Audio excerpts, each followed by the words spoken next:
Hi guys, आज मैं squid game season 2 के थर्ड और फोर्थ एपिसोड की एक्सप्लेनेशन करूंगी।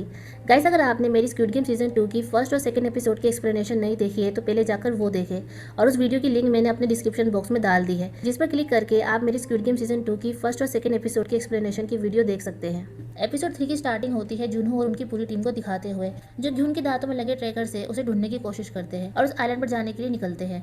वो लोग कैप्टन पार्क के साथ उसकी बोट से जाते हैं और ये घ्यून का प्लान भी था कि अगर वो फ्रंटमैन को पकड़ने में फेल हो गए तो वो उसके ट्रैकर की मदद से उस आइलैंड पर पहुंच जाए जहां पर वो सारे गेम खिलाए जाते हैं। दूसरी तरफ घ्यून को हंसाता है और वो देखता है कि वो उसी हॉल में है जहां पर बाकी सब प्लेयर्स है और वो और बाकी सब प्लेयर्स ग्रीन ट्रैक सूट पहने होते हैं और घ्यून का नंबर 456 ही होता है और वहाँ पर 456 ही प्लेयर्स थे। तभी घ्यून को वहाँ पर एक लेडी मिलती है जो समन होती है। वो घ्यून से कहती है कि उसे ऐसा सेंस हो रहा है कि वो बहुत सारी चीजें पकड़ा हुआ है जिस वजह से वो ना ही जा पा रहा है और ना ही रुक पा रहा है और ये उसकी किस्मत में लिखा है जिसे वो बदल नहीं सकता। उसी वक्त वहाँ पर पिंक जंपसूट पहने मार्क्स वाले आते हैं। स्क्वायर मार्क्स पहना मैनेजर उनका वेलकम करता है और कहता है कि वो 6 दिन में 6 गेम में पार्टिसिपेट करेंगे और जो भी गेम जीतेगा तो उसे प्राइज मनी में बहुत सारा पैसे मिलेंगे। इसी बीच वो सब एक एक करके उनसे सवाल करते हैं, जैसे सीजन 1 में हमने देखा था कि वो लोग उन्हें यहाँ पर किडनैप करके लाए हैं और वो उन पर कैसे ट्रस्ट करे और उन्हें मास्क पहन रखा है और उनका फोन और वॉलेट कहाँ है और उन सबको ये कैसे कपड़े और जूते पहनाए हैं। जिस पर वो लोग सेम वैसे ही जवाब देते हैं जैसे सीजन 1 में बताया गया था कि वो अपना फेस और डिटेल उन्हें नहीं दिखा सकते ताकि गेम ईमानदारी से खेला जाए और उनका सारा सामान उनके पास है और गेम खत्म होने के बाद उन्हें उनका सारा सामान लुटा दिया जाएगा और जो कपड़े उन्हें पहनाए गए हैं वो गेम्स को ध्यान में रखते हुए डिजाइन किए गए हैं। स्क्वायर मार्क्स मैनेजर उन सभी प्लेयर्स की उस रिक्वेटर के साथ दागची खेलते हुए वाली वीडियोस को दिखाता है और बताता है कि उन सब पर कितने कर्जे हैं। उसके बाद वो लोग पिगी बैंक को नीचे लाते हैं और कहते हैं कि हर गेम जीतने के बाद जो प्राइज मनी वो जीतेंगे वो इस पिगी बैंक में इकट्ठा होगी और इनाम की टोटल प्राइज मनी है 45.6 बिलियन वॉन। तभी एक आदमी कहता है कि क्या एक शख्स को इतने सारे पैसे मिलेंगे, जिस पर वो कहता है कि प्राइज मनी उन सब में कैसे बटेगी वो इन सब की डिटेल्स उन्हें पहले गेम के बाद बताएंगे और उन्हें इस बार एक स्पेशल मौका दिया जा रहा है जो पहले कभी नहीं दिया गया। उन्हें इस बार हर गेम खत्म होने के बाद वोटिंग का मौका दिया जाएगा कि वो गेम्स को कंटिन्यू रखना चाहते हैं या नहीं। अगर मेजोरिटी ऑफ प्लेयर चाहे तो गेम को टर्मिनेट कर सकते हैं और जितनी प्राइज मनी वो सब जीतेंगे वो हर एक प्लेयर को बराबर बांट दी जाएगी, जिसके बाद वो यहाँ से चले जाएंगे। तभी क्यों कहता है कि उनका मतलब ये है कि पहले गेम के बाद वो वोट करके यहाँ से जाए तो प्राइज मनी उन सब में बांट दी जाएगी, जिस पर उस स्क्वायर मार्क्स मैनेजर कहता है कि उसने बिल्कुल सही कहा। और तभी क्यों सीसीटीवी कैमरे की तरफ देखता है और फ्रंटमैन भी उसे देख रहा होता है। उसके बाद वो सारे प्लेयर्स एक एक करके एग्रीमेंट फॉर्म पर साइन करते हैं। वहाँ पर नाम ग्यू और थेरोस नाम के 2 लड़के दोस्त बन जाते हैं और तभी वहाँ पर एक म्यूंगी नाम के लड़के को पहचान लेते हैं और उसके पास आते हैं। एक्चुअली म्यूंगी का एक यूट्यूब चैनल एमजी कॉइन था और उसने अपनी एक वीडियो में लोगों को एक नया क्रिप्टो करेंसी में पैसे लगाने की सलाह दी थी, जिस वजह से उसके सब्सक्राइबर्स के 15.2 बिलियन वोन डूब गए, जिसके बाद वो अपना चैनल बंद करके गायब हो गया और उस पर फ्रॉड करने का इल्जाम भी लगा है। थेनोस और नामग्यू भी उसके सब्सक्राइबर थे और उसके कहने पर उन्होंने भी क्रिप्टो पर इन्वेस्ट किया था, लेकिन उसके चक्कर में उनके पैसे डूब गए। तभी थेनोस म्यूंगी से उनके पैसे मांगता है, जिस पर म्यूंगी कहता है कि उसने उनसे जबरदस्ती क्रिप्टो पर इन्वेस्ट करने के लिए नहीं कहा था। उसके बाद घ्यून एग्रीमेंट फॉर्म में साइन करने जाता है और तभी वो देखता है कि इस बार 3 नहीं 4 रूल है। जैसे कि आप जानते हैं कि पहले सीजन में 3 रूल थे। पहला रूल, प्लेयर अपनी मर्जी से गेम क्यूट नहीं कर सकता। दूसरा रूल, अगर प्लेयर गेम खेलने से मना कर दे तो वो एलिमिनेट हो जाएगा। तीसरा rule, majority of player vote करके गेम को टर्मिनेट कर सकते हैं और अगर इन केस वोट टाई हो जाता है तो प्लेयर फिर से वोट करेंगे। और फोर्थ रूल था कि अगर गेम टर्मिनेट हो जाता है तो प्लेयर के बीच में प्राइज मनी को इक्वली बांट दिया जाएगा। ये सब पढ़ने के बाद घ्यून पेपर पर साइन कर देता है। दूसरी तरफ जुनू और उनकी पूरी टीम घ्यून के लोकेशन को ट्रैक करते हुए आइलैंड के बहुत करीब आ चुके थे। उसी बीच कैप्टन पार्क जुनू से पूछता है कि आखिर हो क्या रहा है, जिस पर जुनू से सब कुछ बताता है और कहता है कि वो सब घ्यून के लोकेशन को ट्रैक करके उस आइलैंड की तरफ जा रहे हैं। दूसरी तरफ पहली गेम खेलने के लिए वो सब जाते हैं और जाने से पहले वो सब एक एक करके फोटो खिंचवाते हैं। उसी बीच एक आदमी थेनोस को पहचान लेता है। एक्चुअली थेनोस एक रैपर था और उसे देखकर उसके कुछ फैन उसके साथ फोटो खिंचवाने को कहते हैं। तभी स्क्वायर मार्क्स वाला कहता है कि ये रूल के अगेंस्ट है, वो लोग सिर्फ एक बार में सिर्फ एक ही फोटो खिंचा सकते हैं। उसके बाद वो लोग एक एक करके फोटो खिंचवाते हैं। तभी वहाँ पर योनसिक नाम के शख्स और उसकी माँ को देखते हैं। सारे प्लेयर एक एक करके फोटो खिंचवा के जाने लगते हैं और उसी बीच हम वहाँ पर एक ह्यूंजो नाम की ट्रांसजेंडर को भी देखते हैं। उसके बाद वो सब गेम खेलने के लिए जा रहे होते हैं कि तभी घ्यून वहाँ पर उसके बेस्ट फ्रेंड जुंगवे को देखता है, जिसे हमने सीजन 1 में भी देखा था। घ्यून उससे पूछता है कि वो यहाँ पर क्या कर रहा है, जिस पर जुंगवे बताता है कि उसके ऊपर कर्जा है और उसका उसकी वाइफ से डिवोर्स भी हो चुका है और उसके बच्चे की कस्टडी भी उसकी वाइफ के पास है। जिसके बाद जुंगवे घ्यून से पूछता है कि वो 3 साल से कहाँ गायब था, जिस पर घ्यून कहता है कि ये बहुत लंबी कहानी है, वो बाद में बताएगा। उसके बाद घ्यून जुंगवे से कहता है कि चाहे कुछ भी हो जाए उसे हर पल उसके पीछे रहना है। दूसरी तरफ ट्रैकर की लोकेशन को फॉलो करते हुए वुजू कुछ आदमियों को लेकर एक आइलैंड पर जाता है। अर्जुन और बाकी लोग ड्रोन से आइलैंड के ऊपर से चेक कर रहे होते हैं। दूसरी तरफ सारे प्लेयर गेम खेलने के लिए प्लेग्राउंड में आते हैं। वो सब वहाँ पर एक बड़ी सी डोर को देखते हैं और स्क्विड गेम सीजन 1 की तरह पहला गेम भी रेड लाइट ग्रीन लाइट होता है। वो सब सोचते हैं कि ये बस एक मामूली बच्चों का खेल है, लेकिन घ्यून जानता था कि असल में ये गेम कैसा है। उसके बाद घ्यून सोचता है कि अभी तक उसकी टीम यहाँ पर क्यों नहीं पहुंची और तभी घ्यून अपना दांत निकालकर ट्रैकर को चेक करता है और देखता है कि उसके दांत में वो ट्रैकर डिवाइस नहीं है। दूसरी तरफ वो लोग ट्रैकर की लोकेशन को फॉलो करते हुए एक फिशरमैन के पास पहुंचते हैं और चेक करते हैं कि वो ट्रैकिंग डिवाइस मछलियों के चारे में पड़ा है। वो लोग उससे पूछते हैं कि उसे ये चिप कहाँ से मिली, जिस पर फिशरमैन बताता है कि उसे नहीं पता, जब वो यहाँ पर आ रहा था तो किसी आदमी ने उसे एक चारे का डब्बा दे दिया था। ये सुनकर वुसू जुनहो को इस बारे में बताता है। एक्चुअली फ्रंटमैन को घ्यून के प्लान के बारे में पता चल गया था और उसकी टीम को ट्रैप करने के लिए उसने डिवाइस निकालकर एक मछली के चारे में डालकर वो बॉक्स एक फिशरमैन को दे दिया। उसके बाद फ्रंटमैन के पास एक काले कपड़े पहने मार्क्स ऑफिसर आता है और कहता है कि गेम स्टार्ट करने की तैयारी हो चुकी है, जिसके बाद फ्रंटमैन वहां से चला जाता है और वो मार्क्स ऑफिसर गेम स्टार्ट करवाता है।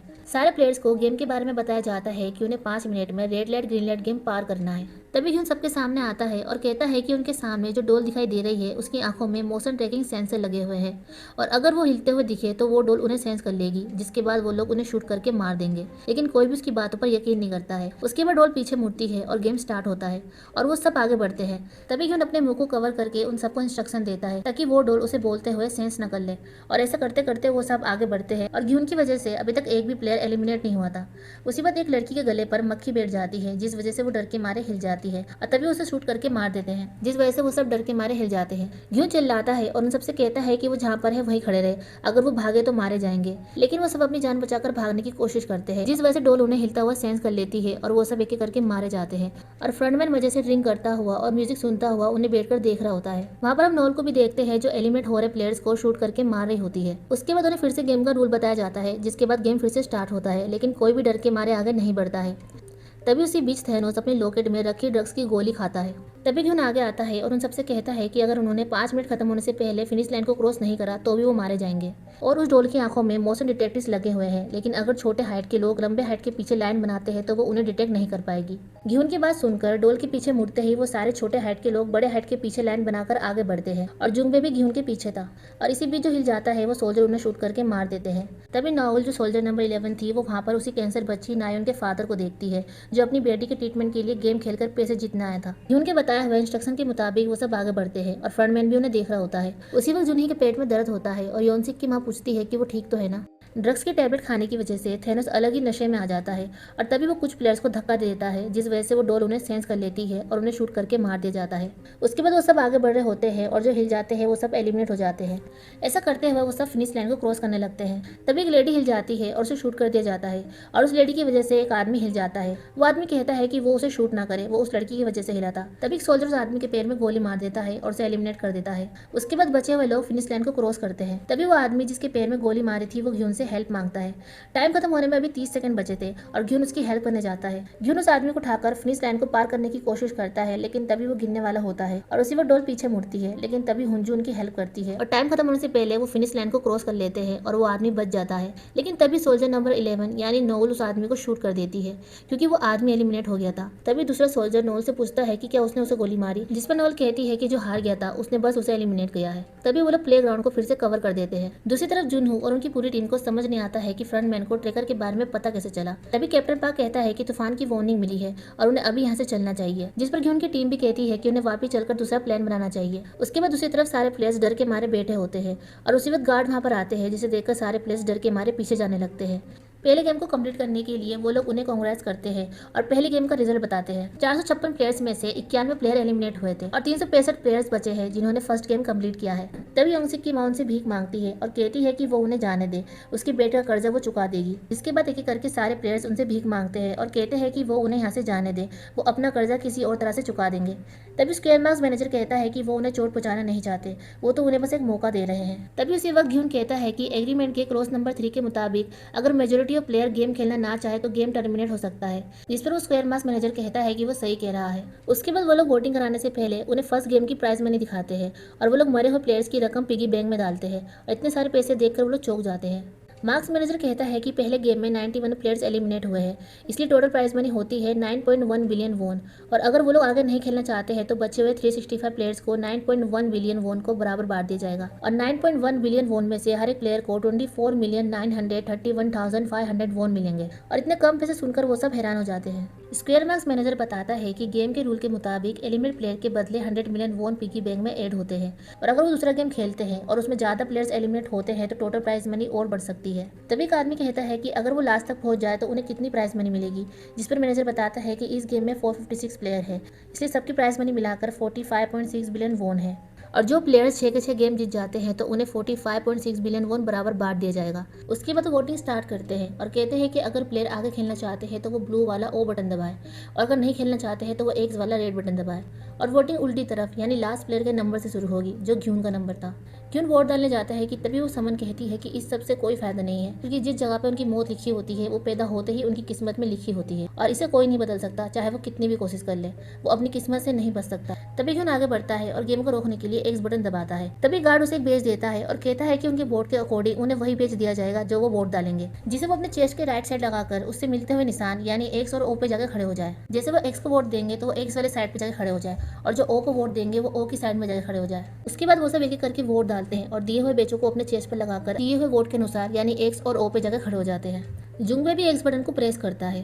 तभी ग्यून देखता है कि पैसों के लालच में ज्यादा से ज्यादा लोग गेम कंटिन्यू करने के लिए ओ बटन को प्रेस कर रहे हैं और ये देखकर ग्यून उन्हें रोकता है और कहता है कि ये कोई मामूली गेम नहीं है, अगर वो इस गेम को खेलना नहीं रोकते हैं तो वो सब मारे जाएंगे, इसलिए उन्हें इस जगह से जल्द निकलना होगा जिसके लिए उन्हें वोटिंग जीतनी होगी। तभी जोंगजे नाम का आदमी कहता है कि वो शुरू से उन्हें डरा रहा है और उसे कैसे पता कि रेड लाइट और ग्रीन लाइट गेम में वो गोली चलाने वाले हैं, क्या वो भी उनका आदमी है जो प्लेयर बनकर उन्हें मैनिपुलेट कर रहा है। तभी जुंगबे और कुछ प्लेयर्स मिलकर कहते हैं कि अगर ग्यून नहीं होता तो वो red light green light game में जीत नहीं पाते और मारे जाते, जिसके बाद उन सबके बीच में बहस शुरू हो जाती है। लेकिन तभी ग्यून चिल्लाता है और कहता है कि वो ये गेम पहले खेल चुका है, इसलिए उसे पहले गेम के बारे में पता था। वो 3 साल पहले यहाँ आया था और उसने ये सारे गेम खेले हैं और उस वक्त जितने भी प्लेयर उसके साथ खेल रहे थे वो सब मारे गए। ग्यून कहता है कि अगर एंड तक वो ये गेम खेलते हैं तो यहाँ पर मौजूद सब लोग मारे जाएंगे, लेकिन वहाँ पर मौजूद लोग उस पर यकीन नहीं करते हैं और कहते हैं कि अगर उसने ये गेम जीती है तो उससे 45.6 बिलियन फोन भी मिले होंगे, तो वो यहाँ वापस क्यों आया, और ये कहकर वो सब उसे झूठा बोलते हैं। तभी थेनोस ग्यून से कहता है कि अगर वो सच में पहले गेम जीत चुका है तो उनके लिए अच्छी बात है, उसकी मदद से बाकी ये गेम जीत कर एंड तक पहुंच जाएंगे। और ये सुनकर सब लोग कहते हैं कि अगर विनर उनके साथ है तो वो सब जीत जाएंगे। ग्यून उन्हें समझाने की बहुत कोशिश करता है कि अगर वो आगे खेलते हैं तो उनमें से कई लोग मर जाएंगे,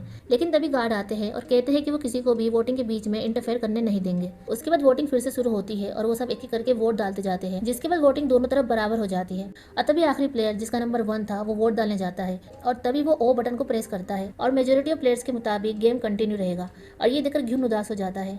तभी हम देखते हैं कि प्लेयर नंबर 1 और कोई नहीं बल्कि फ्रंटमैन है जो प्लेयर बनकर उनके बीच आया था और वो ग्यून की तरफ देखकर मुस्कुराता है और इसी के साथ एपिसोड 3 यहाँ पर खत्म हो जाता है। एपिसोड 4 की स्टार्टिंग होती है सर्कल मास्क पहने वर्कर्स को दिखाते हुए। Red light green light game में जो प्लेयर एलिमिनेट हो गए थे वो उनकी बॉडी को कॉफिन में डालकर जला रहे होते हैं। तभी हम एक कॉफिन में एक्स का साइन देखते हैं, जिसका मतलब ये था कि वो लोग अभी भी अधमरे प्लेयर्स की बॉडी के ऑर्गन्स निकालकर ब्लैक मार्केट में बेचने का काम कर रहे हैं। दूसरी तरफ सारे प्लेयर्स को खाने के लिए एक टिफिन में खाना और एक बोतल देते हैं। उसी दौरान हम ग्यून को देखते हैं जो उदास बैठा होता है। जून उससे कहता है कि जो होता है अच्छे के लिए होता है, वैसे भी वो इतना कम पैसा लेकर जाता तो उसका ब्याज पूरा नहीं होता।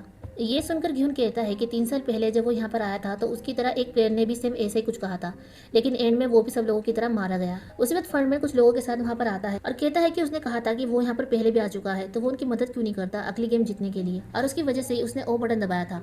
उसने उसकी बात सुनी और सोचा कि क्यों ना वो लोग एक और गेम खेलकर यहाँ से जाए। बाकी लोग भी उसकी हाँ में हाँ मिलाते हैं। फंडमैन ग्यून से पूछता है कि उसे अगली गेम तो पता होगी ना, और तभी वो सभी ग्यून से अगली गेम के बारे में पूछते हैं, जिस पर ग्यून बताता है कि जब वो पहले यहाँ पर आया था तो उन्होंने सेकंड गेम दाल गोना खेली थी, जिसमें वो उन्हें 4 शेप देते हैं और उन्हें एक शेप चुननी होती है और सबसे इजी शेप होती है ट्रायंगल, जिसमें वो सब कहते हैं कि वो लोग ट्रायंगल शेप को चूज करेंगे जिससे वो अगली गेम आसानी से जीत जाएंगे।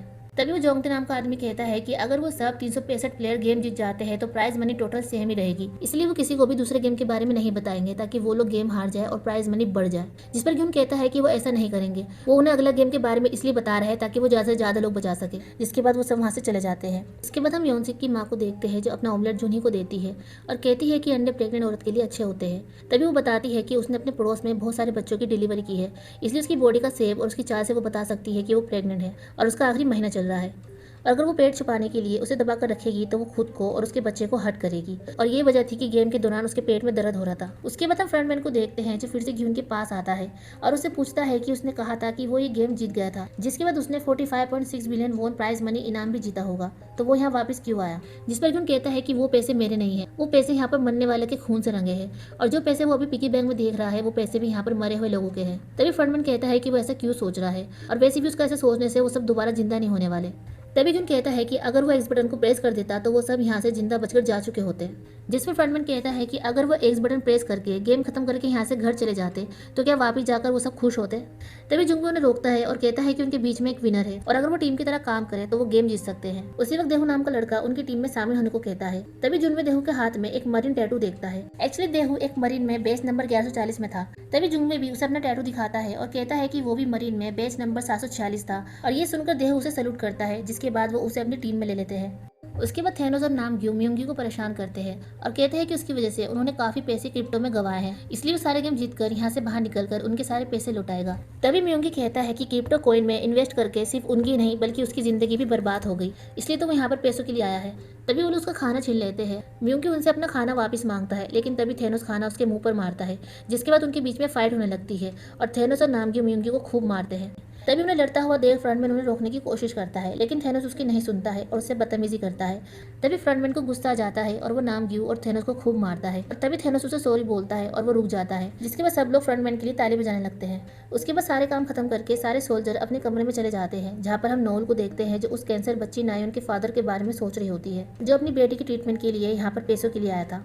उसके बाद दूसरी तरफ सारे प्लेयर्स हो जाते हैं, लेकिन ग्यून को टेंशन के मारे नींद नहीं आती है। तभी फ्रंटमैन उसके पास आता है। फ्रंटमैन ग्यून से बताता है कि उसकी वाइफ का लीवर डैमेज हो गया है और उन्हें अभी तक कोई डोनर नहीं मिला है। और जब वो हॉस्पिटल में उसकी वाइफ का टेस्ट करा रहा था तभी उन्हें पता चला कि वो प्रेग्नेंट भी है और उसकी बीमारी को देखते हुए डॉक्टर ने उसे अबॉर्शन करने को कहा, लेकिन उसकी वाइफ नहीं मानी। उसकी बीवी के इलाज के लिए उसने कई लोगों से कर्जा लिया, लेकिन वो पैसे काफी नहीं पड़े और उसकी वाइफ की हालत बिगड़ती जा रही थी। और एक दिन उसके पुराने क्लाइंट्स को उसकी सिचुएशन के बारे में पता चला, जिसके बाद उन्होंने उसे उधार दिया, लेकिन सबको लगा कि वो रिश्वत ले रहा है, जिस वजह से उसे जॉब से निकाल दिया गया और पैसे कमाने के लिए इस गेम में आना उसकी आखिरी उम्मीद है। ये कहकर फ्रंटमैन घ्यून को इमोशनल होकर दिखाता है और घ्यून भी उसकी बातों में आ जाता है। उसके बाद हम कुछ गार्ड्स को देखते हैं जो प्लेयर्स की बॉडी से ऑर्गन्स निकाल रहे होते हैं, लेकिन सर और चेस्ट पर गोली लगने की वजह से कुछ भी ऑर्गन्स काम के नहीं बचे। तभी वहाँ पर एक डॉक्टर गार्ड से कहता है कि उसने तो उनसे कहा था कि वो सिर्फ यहाँ पर वही बॉडी लाए जिसमें थोड़ी जान बाकी हो, जिस पर सोल्जर कहता है कि उसने तो कुछ प्लेयर्स को सिर्फ घायल किया था। तभी डॉक्टर कहता है कि किसी ने सारे प्लेयर्स के सर में और चेस्ट पर गोली मारी है ताकि ये बच न पाए। तभी हम वहाँ पर उस प्लेयर को भी देखते हैं जिसके पैर में उन्होंने शूट किया था ताकि बाद में वो उसके फ्रेश ऑर्गन्स निकाल सके, लेकिन सोल्जर नंबर 11 यानी नौल ने उनके दिल और चेस्ट को शूट कर दिया, इसलिए उनके ऑर्गन्स उनके किसी काम के नहीं रहे। और ये सब बात वो उस ब्लैक मास्क ऑफिसर को बताते हैं। तभी मास्क ऑफिसर नोल को मिलने के लिए बुलाता है। मास्क ऑफिसर नोल से कहता है कि उसने उससे कहा था कि वो उनके काम में टांग ना अड़ाए, इसलिए उसने दोबारा से उन प्लेयर्स को शूट क्यों किया जिनमें थोड़ी जान बाकी थी, जिस पर वो कहती है कि वो सिर्फ अपना काम कर रही थी। तभी मास्क ऑफिसर कहता है कि वो उससे पहली बार 7 साल पहले मिला था। वो एक पुराने से हॉस्पिटल के गंदे से बेड पर एक जिंदा लाश की तरह पड़ी हुई थी और वो एक राइफल से पूरी टीम को मारकर नॉर्थ कोरिया से साउथ कोरिया पहुंच गई, वो भी बिना किसी की हेल्प से। और उसे उस बेड पर देखकर उसे बहुत बुरा लगा, इसलिए उसने उसे एक चांस दिया एक नई जिंदगी स्टार्ट करने के लिए, इसलिए वो उसके ऑर्डर फॉलो करे और जो उससे कहा जाए वो करे। मार्क्स ऑफिसर कहता है कि क्या उसे डर है कि फ्रंटमैन को पता चल जाएगा, तो ऐसा नहीं है, क्योंकि इस बार वो अपनी टीम में एक डॉक्टर को लेकर आए हैं, क्योंकि पहले प्लेयर्स में से उन्होंने एक डॉक्टर की मदद लेकर गलती की थी, इसलिए वो लोग इस बार एक डॉक्टर को उनकी टीम में लेकर आए हैं, इसलिए किसी को कुछ पता नहीं चलेगा। जिस पर नोल कहती है कि वो ऐसा नहीं कर सकती। तभी मार्क्स ऑफिसर उससे कहता है कि जब वो उससे मिली थी तो उसने उससे कहा था कि उसका बच्चा नॉर्थ कोरिया में छूट गया है और उसे ढूंढने के लिए वो कुछ भी करेगी, तो क्या अब उसका इरादा बदल गया है। जिस पर नोल कहती है कि जब उसने उसे पहली बार कहा था कि उसका काम जिंदगी से हारे हुए लोगों को मुक्ति देना है ताकि उन्हें और तकलीफ सहनी ना पड़े, और यही रीजन था जब वो उसके साथ यहाँ पर आई थी और वो बस अपना काम कर रही है, और ये कहकर वो वहाँ से चली जाती है। दूसरी तरफ जुनू पुलिस स्टेशन आता है और तभी उसका चीफ कहता है कि उसने उसे बिना बताए रेजिग्नेशन कैसे दिया और वो उसका कॉल क्यों नहीं उठा रहा है। जुनू कहता है कि उसे उसकी हेल्प चाहिए, जिसके बाद वो सीनियर कमिश्नर के पास जाता है। जूनो कमिश्नर को आइलैंड और घ्यून के बारे में बताता है और जल्दी से उस आइलैंड को सर्च करने के लिए कहता है, और कहता है कि अगर उन्होंने आज उन्हें नहीं रोका तो ये मौका उन्हें कभी नहीं मिलेगा और घ्यून के साथ साथ वहाँ पर बहुत सारे लोगों की जान जा सकती है। लेकिन कमिश्नर जुनू की बातों पर यकीन नहीं करता है और कहता है कि उसे काउंसलिंग के लिए जाना चाहिए। ये सुनकर जुनू को गुस्सा आ जाता है और वो कमिश्नर से कहता है कि वो अगर ऐसे ही बैठा रहेगा तो वो लोग मारे जाएंगे। जिस पर कमिश्नर कहता है कि अगर उसकी ये स्टोरी सच है तो वो उसे सबूत ला कर दे। जिसके बाद कमिश्नर चीफ से कहता है कि वो जुनू का रेजिग्नेशन एक्सेप्ट कर ले, और ये कहकर वो वहाँ से चला जाता है। उसके बाद जुनू वूसू को कॉल करके कहता है कि पुलिस उनकी हेल्प नहीं करेगी, उन्हें सब कुछ करना होगा। अगर वो लोग 2 टीमों में उस आइलैंड को ढूंढेंगे तो उन्हें आइलैंड जल्दी मिलने का चांस है, और अगर गेम शुरू हो गई है तो उनके पास सिर्फ 5 दिन बचे हैं। उसके बाद वूसुक कैप्टन पार्क के साथ बैठकर ड्रिंक करता है। कैप्टन पार्क वूसुक से कहता है कि जिस आइलैंड को जुनू और वो 2 साल से नहीं ढूंढ पाए तो वो 5 दिन में उस आइलैंड को कैसे ढूंढ पाएंगे। जिस पर वूसुक कैप्टन पार्क से घ्यून के बारे में सब कुछ बताता है कि वो पहले उस गेम में गया था और वो वहाँ का विनर था और अब वो उन लोगों से बदला लेना चाहता है, और इसीलिए उसने दांत में ट्रेकर लगाया था ताकि वो उसकी लोकेशन को फॉलो करते हुए उस आइलैंड पर पहुंच जाए, लेकिन ऐसा नहीं हो पाया और उसे अभी तक समझ नहीं आया कि उन्हें घ्यून के दांतों में लगे ट्रेकर के बारे में पता कैसे चला। तभी कैप्टन पार्क कहता है कि पहले तो उसे उस गेम पर और 45.6 बिलियन वॉन प्राइज मनी की बात पर यकीन नहीं था, जिस पर वसु कहता है कि उसे भी इन सब चीजों पर यकीन नहीं था, लेकिन ये सब सच है। उसके बाद दूसरी गेम स्टार्ट होती है जो दाल गुना थी, और वो सब घ्यून के कहने पर सबसे इजी ट्रायंगल शेप चूज करते हैं। घ्यून जैसे ही डब्बा खोलता है तो वो देखता है कि वो ट्रायंगल शेप सबसे टफेस्ट ट्रायंगल शेप है, और ये देखकर वो सब घ्यून पर भड़कने लगते हैं और कहते हैं कि उसने तो कहा था कि उसने ये गेम खेली है और सबसे इजी ट्रायंगल शेप है, तो ये क्या है, और उसकी वजह से वो सब मरने वाले हैं। जिसके बाद वो सब घ्यून पर भड़कते हैं, लेकिन तभी घ्यून की आंख खुलती है और ये सब उसका सपना होता है। सुबह हो जाती है और तभी जुनही म्यूंगी के पास आती है, और उसे देखकर म्यूंगी हैरान हो जाता है और उससे पूछता है कि वो यहाँ पर क्या कर रही है। जिस पर जुनही कहती है कि शायद उसे याद नहीं, लेकिन उसने उसे भी क्रिप्टो कॉइन खरीदने को कहा था, जिस वजह से उसके सारे पैसे डूब गए। तभी हमें यह भी पता चलता है कि म्यूंगी जुनही के होने वाले बच्चे का बाप है। म्यूंगी जुनी से पूछता है कि वो तो अबॉर्शन कराने वाली थी और वो बिना पैसे के इस बच्चे को कैसे पालेगी, जिस पर वो कहती है कि वो अबॉर्शन नहीं कर पाई और वो ये गेम जीतकर पैसे लेकर अपना कर्जा चुकाएगी, जिसके बाद वो एक घर खरीदेगी और अपनी एक न्यू लाइफ स्टार्ट करेगी। तभी म्यूंगी कहता है कि वो प्रेगनेंसी में यहाँ पर गेम कैसे खेलेगी, जिस पर वो कहती है कि वो उससे हेल्प नहीं मांग रही है तो वो हमदर्दी ना दिखाए। तभी वहाँ पर गार्ड्स आते हैं और सारे प्लेयर्स को सेकंड गेम के लिए लेकर जाते हैं, और जाने से पहले फिर से थेनोस ड्रग्स की गोली खाता है। उसके बाद वो सब सेकंड गेम खेलने के लिए पहुंचते हैं। तभी उन्हें इंस्ट्रक्शन दिए जाते हैं कि उन सबको 10 मिनट में 5-5 प्लेयर की टीम बनानी है, और ये सुनकर उन्हें पता चलता है कि ये कोई दालगोना गेम नहीं है बल्कि कोई और सा गेम होने वाला है। जिसके बाद वो सब घ्यून पर गुस्सा करते हैं और कहते हैं कि उसने तो कहा था कि सेकंड गेम दालगोना गेम होने वाला है, और ये कहकर वो घ्यून को बहुत सुनाते हैं। जिसके बाद वो टीम बनाने के लिए चले जाते हैं। उसके बाद वो सारे प्लेयर्स 5-5 प्लेयर्स की टीम बनाने लगते हैं, लेकिन तभी फ्रंटमैन घ्यून से कहता है कि उसे अभी भी उस पर ट्रस्ट है और अगर उसे कोई प्रॉब्लम नहीं है तो वो उसकी टीम में आना चाहता है। उसके बाद घ्यून की टीम में 4 प्लेयर हो गए थे, घ्यून, जुंगबे, फ्रंटमैन और देहो, और अब उन्हें एक और प्लेयर की जरूरत थी। उसी बीच म्यूंगी जूनी से उसके साथ टीम बनाने को कहता है, लेकिन जूनी उसके साथ टीम बनाने के लिए मना कर देती है। उसके बाद ह्यूंजू कुछ प्लेयर्स के पास जाती है और पूछती है कि क्या वो उनकी टीम में शामिल हो सकती है, लेकिन उसे देखकर कोई उसे अपनी टीम में नहीं लेता है। जिसके बाद हम एक युंगमी नाम की लड़की को देखते हैं जो ह्यूंजू के साथ टीम बनाने को कहती है। योंगसिक की माँ की वजह से कोई भी उन्हें अपनी टीम में नहीं ले रहा था, क्योंकि कोई नहीं चाहता था कि उनकी टीम में एक बुजुर्ग हो जिस वजह से वो हार जाए। उसके बाद हम थेनोस को देखते हैं जो अपनी टीम में सेमी नाम की लड़की को लेता है, लेकिन वो कहती है कि वो किसी और लड़के के साथ टीम बना रही है। जिसके बाद थेनोस सेमी की वजह से उस लड़के को भी अपनी टीम में ले लेता है, जिसका नाम मिन्सू होता है। मिन्सू एक डरपोक किस्म का लड़का था। उसके बाद टीम बनाने के लिए अब सिर्फ 2 मिनट बचे थे, लेकिन तभी देहो एक आदमी लेकर आता है उनकी टीम में शामिल होने के लिए। उसी वक्त जूनी उनके पास आती है और उनकी टीम में शामिल होने के लिए कहती है, जिस पर जुंगबे कहता है कि उनकी टीम पूरी हो चुकी है, लेकिन तभी जूनी कहती है कि वो उसकी हेल्प करे, वो प्रेग्नेंट है, और ये सुनकर वो लोग जूनी को अपनी टीम में ले लेते हैं। योंगसिक और उसकी माँ को कोई टीम में नहीं ले रहा था, और ह्यूंजू और योंगमी को भी कोई टीम में नहीं लेता है, इसलिए वो चारों टीम बनाते हैं। लेकिन उनकी टीम में अभी भी एक प्लेयर की कमी थी। समन को भी कोई भी टीम में नहीं ले रहा था, इसलिए वो उनकी टीम में शामिल हो जाती है। उसके बाद टीम सेलेक्ट करने का टाइम खत्म हो जाता है और उन सबको सेकंड गेम बताया जाता है, जिसका नाम होता है 6 लेगेड पैंथेलॉन। इस गेम में 5 मिनी गेम होते हैं।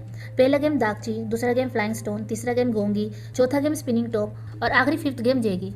इस गेम में हर एक टीम के 5 प्लेयर्स के पैरों को आपस में बांध दिया जाएगा और हर 10 मीटर की दूरी पर उन्हें एक मिनी गेम खेलना होगा, और हर एक मिनी गेम को पार करने के बाद ही वो दूसरी मिनी गेम खेल सकते हैं। और हर एक टीम को पांचों के पांचों मिनी गेम्स को जीतकर 5 मिनट में फिनिश लाइन को क्रॉस करना होगा, और हर एक मिनी गेम्स के लिए उन्हें अपनी टीम में से अलग अलग प्लेयर्स को चुनना होगा। उसके बाद वो सब सोचते हैं कि किस किस को कौन सा मिनी गेम खेलना चाहिए। तभी ह्यून सबसे पूछता है कि कौन किस गेम में माहिर है, जिस पर जूनी कहती है कि वो दागची अच्छा खेल लेती है, और जब वो सब्वे पर उस रिक्वेटर के साथ दागची खेल रही थी तो वो उससे ज्यादा जीती थी। तभी देव कहता है कि वो गोंगी में अच्छा है, क्योंकि उसके घर में 4 बड़ी बहनें हैं जिनके साथ वो बचपन में बहुत गोंगी खेलता था। जिसके बाद जुनबे कहता है कि वो फ्लाइंग स्टोन अच्छा खेल सकता है। अब स्पिनिंग टॉप और जेगी गेम बचा था। घ्यून फ्रंटमैन से पूछता है कि वो किस गेम में अच्छा है, जिस पर फ्रंटमैन कहता है कि वो कुछ भी खेल लेगा, और ये कहकर वो घ्यून को उसके नाम से बुलाता है। ये सुनकर घ्यून हैरान होता है और उससे पूछता है कि उसे उसका नाम कैसे पता, जिस पर फ्रंटमैन कहता है कि उसने उसके दोस्त जुंगबे को उसका नाम लेते हुए सुना था। उसके बाद घ्यून जेगी और फ्रंटमैन स्पिनिंग टॉप खेलने का डिसाइड करते हैं। तभी गेम स्टार्ट होता है और टीम 1 और टीम 2 खेलने जाते हैं, लेकिन कोई फ्लाइंग स्टोन में अटक जाता है और कोई गोंगी में, और ऐसे करते करते टाइम निकल जाता है और उन दोनों टीमों को शूट करके मार दिया जाता है।